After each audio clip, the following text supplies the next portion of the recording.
You sit down to study. Laptop open, phone silent, water bottle beside you. You genuinely want to focus this time. And then you check one notification, then another, then somehow you're watching a video about top 10 abandoned cities nobody lives in. 2 hours gone. Assignment untouched.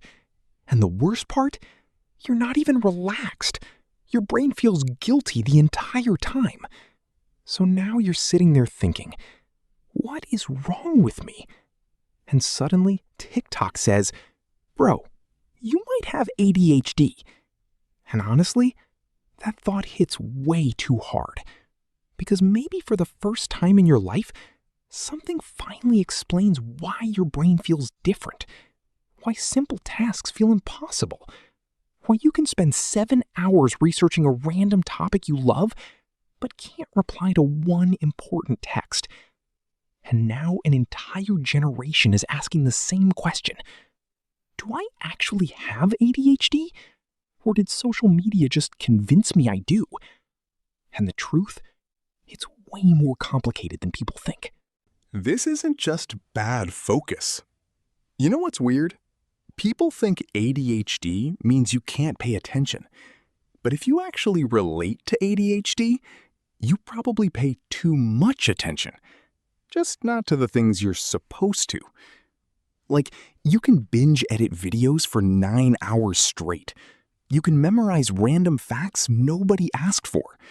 You can hyper-focus on a game, a crush, a new hobby, a TV show, until the entire world disappears. But then someone asks you to send one email, and your brain acts like they asked you to climb Mount Everest. This is literally me. Yeah, because the problem usually isn't intelligence. It's not laziness either. It's something people call executive dysfunction. But forget the complicated term. Here's what it actually feels like. Imagine your brain is a car. Most people can turn the key and the engine starts. Your brain? Sometimes the engine works perfectly. Sometimes it randomly stalls. Sometimes it works only when there's panic, urgency, excitement, or pressure. That's why ADHD people often become last-minute geniuses. Deadline in 10 days? Nothing. Deadline in 10 minutes? Suddenly you become Einstein. And after years of this, people start believing something horrible about themselves. I'm lazy. I'm useless. I waste my potential. But deep down, you know that's not fully true. Because you've seen flashes of who you can be. And that's what hurts the most. Why Gen Z feels this so much? Now, here's the part nobody talks about. Even people without ADHD are starting to experience ADHD-like symptoms. Why? Because modern life is basically engineered to destroy attention. Think about it. Your brain was never designed for this much stimulation. TikTok, Reels, notifications, 3-second videos, constant scrolling. Your brain never gets silence anymore. The moment boredom appears, we kill it instantly. And boredom used to be important. That empty space, that's where focus used to grow. But now our brains are trained like this. New video, new dopamine, new distraction, new sound, new tab, new thought, over and over and over.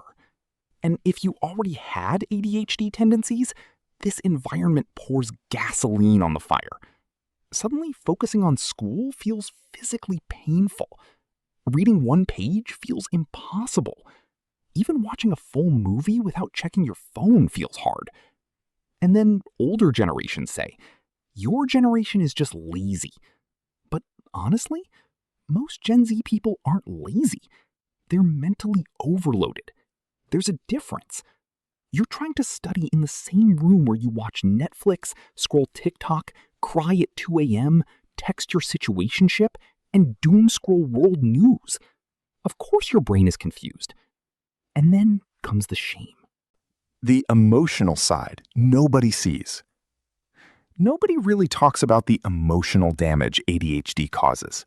People only talk about productivity, focus, grades, work. But the real damage? It's internal. It's when people slowly stop trusting themselves. You start saying things like, "I'll do it tomorrow." But tomorrow comes, and somehow you still can't start. Then someone says, "If you cared enough, you would do it." And that sentence destroys you. Because you do care. That's the problem. You care so much that every unfinished task feels personal. Every missed deadline feels like proof that you're failing at life. You start apologizing for everything. Sorry I forgot. Sorry I'm late. Sorry I disappeared. Sorry I didn't reply. And eventually, you become exhausted from fighting your own brain every day. Some people even become addicted to potential. Because imagining your future feels safer than trying and failing again. So you keep thinking, one day I'll finally become disciplined. One day I'll unlock my real self. One day everything will click. But maybe you don't need to become a completely different person. Maybe you just need systems that actually work for your brain. 3 things that actually help. Okay. Not wake up at 5 a.m. and meditate for 4 hours type advice. Realistic things. Things that actually help when your brain feels chaotic. First thing, stop relying on motivation. Motivation is unreliable. ADHD brains work better with momentum. Meaning, don't try to finish the task. Just make starting stupidly easy. Don't say, "I'm going to study for 3 hours." Say, "I'll open the document." That's it. Because once movement starts, your brain has less resistance. And yes, it sounds too simple, but simple is usually what works. Second thing, make your environment do the work. Because ADHD brains are extremely environment sensitive. If your phone is beside you, your focus is already fighting a war. If your bed is next to your desk, your brain chooses comfort automatically. People think discipline is about willpower, but honestly, a lot of productivity is just removing friction. One tiny change can matter. Putting your phone in another room, using background noise, studying with someone, keeping only one tab open. Tiny systems beat giant promises every time. Stop talking to yourself like an enemy. Seriously. Some of you speak to yourselves in a way you would never speak to another human being. You miss one task, and instantly your brain says, "You're pathetic. You ruin everything. You'll never change." Imagine hearing that voice every single day. No wonder you feel tired. Healing starts when you stop treating yourself like a failed project. Because people with ADHD usually spent years hearing, "You have so much potential." But potential means nothing if your nervous system is constantly overwhelmed. You don't need more shame. You need understanding. Maybe you do have ADHD. Maybe you don't. But if this video felt painfully relatable, please hear this carefully. You are not weak because things feel harder for you. You are not broken because your brain works differently. And you are definitely not alone. There are millions of people right now staring at unfinished assignments, unanswered messages, half-finished dreams, thinking they're secretly failing at being human. But they're not, and neither are you. Your brain is not a machine. It's an environment.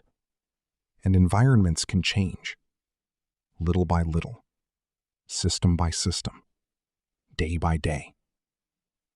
You do not need to become perfect overnight. You just need to stop fighting yourself long enough to understand yourself. And honestly, that might be the first real step forward. So if nobody told you this today, I will. The fact that you're still trying, even after all the guilt, burnout, procrastination, and self-hate, means there's still a part of you that believes life can get better. Hold on to that part, because that part is right.